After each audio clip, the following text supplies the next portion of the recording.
Et nous enchaînons à présent avec Enjeu patrimoine, où nous avons le plaisir de recevoir Maître Antoine de Ravel d'Esclapon, docteur en droit et diplômé notaire, avec qui nous allons notamment échanger sur les différentes possibilités pour réduire la fiscalité de transmission. Bonjour Maître Antoine de Ravel d'Esclapon. Bonjour à vous. Bienvenue sur le plateau de Smart Patrimoine. On va évoquer dans un instant les différentes façons pour réduire la fiscalité de transmission, un sujet qui n'est pas choisi au hasard puisque c'est l'un des chapitres du livre que vous avez publié il y a maintenant quelques semaines, le Patrimonio sans solution patrimoniale illustrée. Expliquez-nous un petit peu ce qu'on retrouve dans le livre qu'on voit à l'écran, construit selon 3 grands chapitres, constitution de son patrimoine, protection des proches par mon patrimoine et transmission de mon patrimoine. 3 sujets qui nous animent beaucoup dans Smart Patrimoine. Eh bien écoutez, très heureux de présenter mon bébé.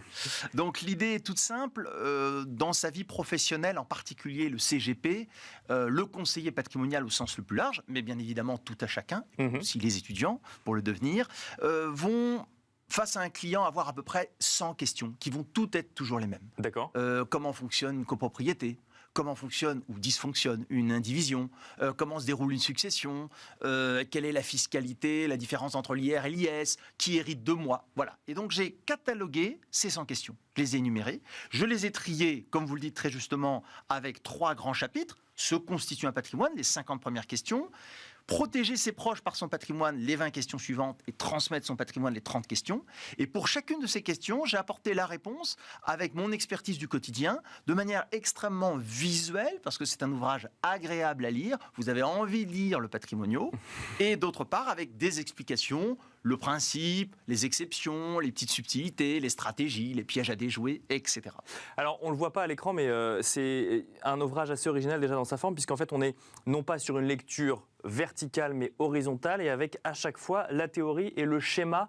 Pourquoi le schéma ? Parce que le CGP globalement comprend les mécanismes de gestion de patrimoine. Pourquoi est-ce qu'il y a un schéma explicatif à chaque fois ? Alors moi je suis sollicité au quotidien par les CGP et eux me disent c'est au moment du rendez-vous qu'ils doivent convaincre le client du bien fondé de la solution. D'accord. Par exemple, leur expliquer la comparaison entre l'impôt sur les sociétés et IS et puis l'IR dans certains cas.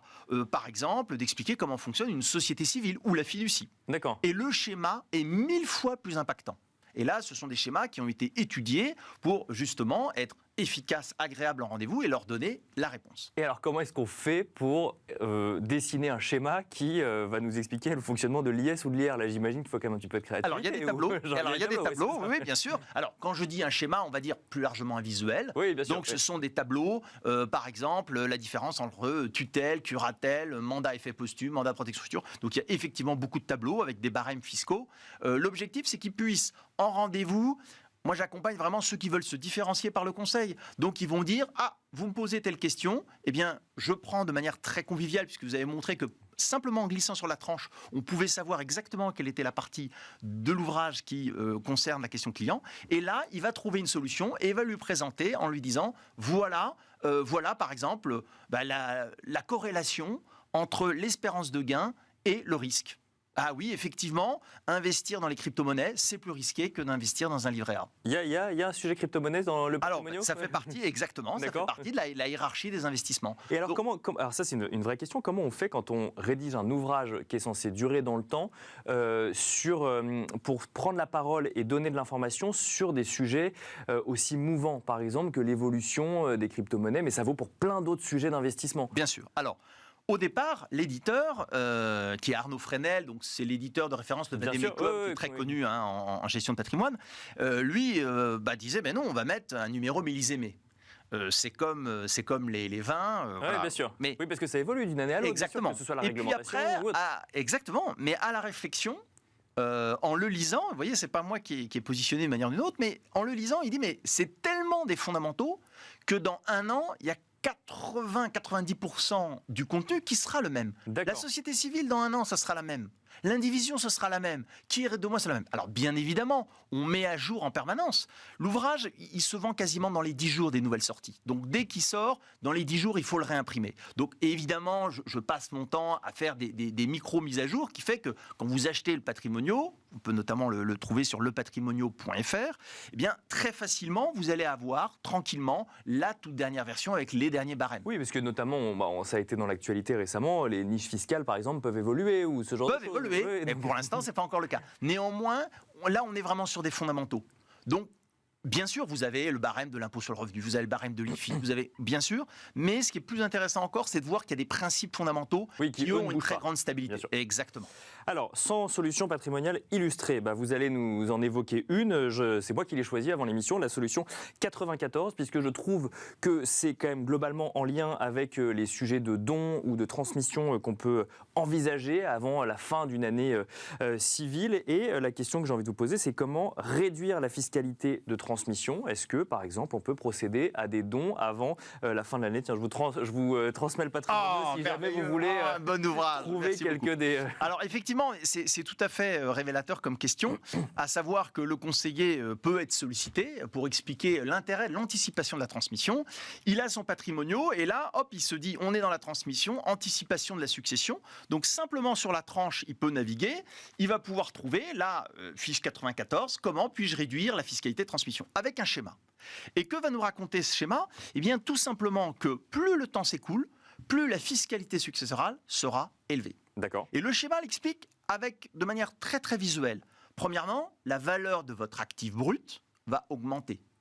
Regardez l'inflation. Si nous avons une inflation à 8%, comme nous l'annonce l'INSEE, votre appartement, il vaut 8% de plus à la fin de l'année. Bien sûr. Donc si vous le transmettez, vous allez payer de l'impôt sur une assiette taxable avec 8% de plus. D'accord. Et même si on n'a pas forcément trouvé de vendeur, d'acheteur capable de l'acheter. Exactement. 8% de plus. Exactement. C'est la valeur du bien. Bien sûr. Et puis vous avez vu qu'avec l'inflation, vous ne devenez pas plus riche. Quand vous faites vos courses, vous avez bien remarqué que vous n'étiez pas plus riche. Vous vous sentez même plus pauvre. Mais c'est la monnaie qui perd de sa valeur, de son pouvoir libératoire. C'est comme si je vous dis, maintenant ça bout plus, l'eau ne bout plus à 100 degrés, mais à 120 degrés, on a diminué la valeur du degré, mais il fait toujours aussi chaud et la main est toujours ébouillante.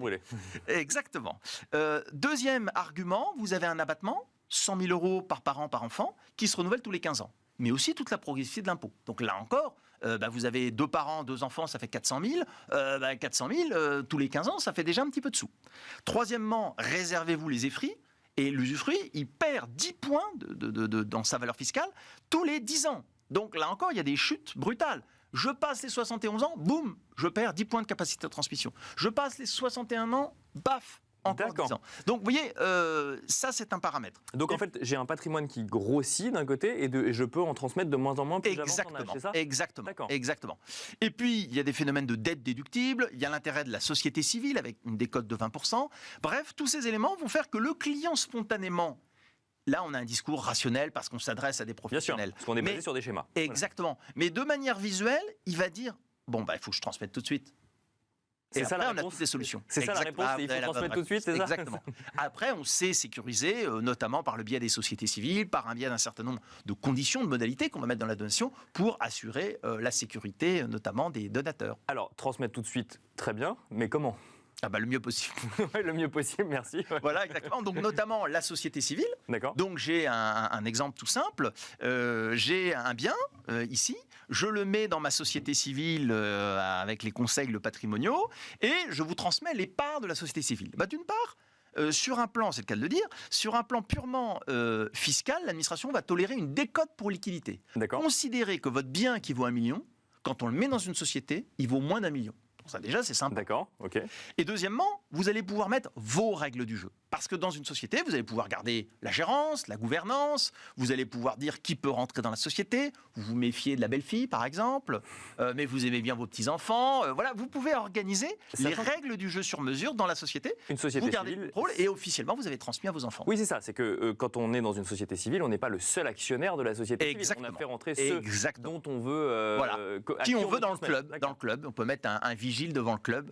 Et ça veut dire que je peux mettre de manière égale des enfants, des neveux, des nièces ou un ami de la famille à qui je transmettrai de la même manière via la société civile? Oui, la contrepartie sera attention à la fiscalité, puisque la fiscalité ne sera pas les mêmes. Plus on va s'éloigner dans le degré de parenté et plus la fiscalité va s'alourdir. Et ce, même si on est passé via une société. Exactement. On réduit la fiscalité, mais on ne l'annule pas non plus. Voilà, exactement. Et là, ce n'est pas un paradis fiscal. D'accord.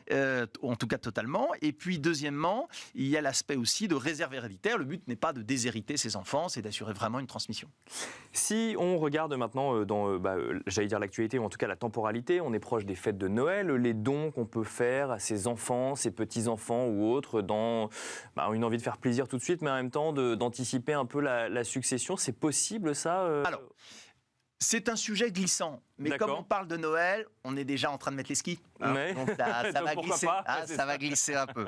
C'est un sujet glissant, deux réponses, une réponse civile, une réponse fiscale. D'accord. Sur un plan civil, en principe, ces dons, ces présents d'usage qui correspondent aux fêtes de Noël, par exemple, ou anniversaire, la réussite d'un examen, sont parfaitement admises et on considère que, par exemple, un parent qui a aidé un enfant n'a pas entendu l'avantager sur un plan successoral, etc. Donc, en principe, ça va bien se passer sur un plan civil. Sur un plan fiscal, il y a encore une certaine tolérance de l'administration, mais quand vous savez que dans une succession, une personne qui n'a pas le lien de parenté avec vous va être fiscalisée dès le premier euro à 60%, sauf les 1594 euros. Vous voyez un ordre de proportion, que si à Noël c'est 15 000 euros à chaque ami, là il peut y avoir une réaction. D'accord. Donc tout est question de proportion dans les présents d'usage en question. Comme souvent, tout est dans la bonne mesure. Merci beaucoup, Maître Antoine de Ravel d'Esclapon, d'être venu sur le plateau de Smart Patrimoine, docteur en droit et diplômé notaire. Je rappelle donc que vous avez écrit 7 ouvrages écrits et dessinés, si je puis dire. Exactement. Voilà. Cet ouvrage, Le Patrimonio, qui apparaît à l'écran, 100 solutions patrimoniales illustrées. Merci beaucoup, c'est la fin de cette émission. Merci à vous également de nous avoir suivis et je vous donne rendez-vous très vite sur Bismart pour un nouveau numéro de Smart Patrimoine.